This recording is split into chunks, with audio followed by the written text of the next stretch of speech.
പ്രിയ കൂട്ടുകാരെ, കഴിഞ്ഞ ദിവസങ്ങളിൽ നാം ലഹരിയെപ്പറ്റി ചർച്ച ചെയ്തതുപോലെ ഒന്നാണ് മദ്യം.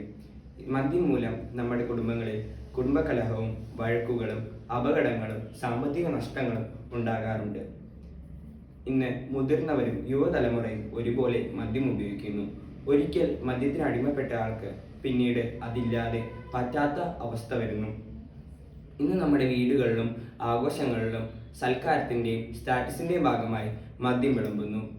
കമ്പനി കൂടുമ്പോഴും ഫെയർവെൽ പാർട്ടികളിലും മദ്യം മുഖ്യ സ്ഥാനം വഹിക്കുന്നു.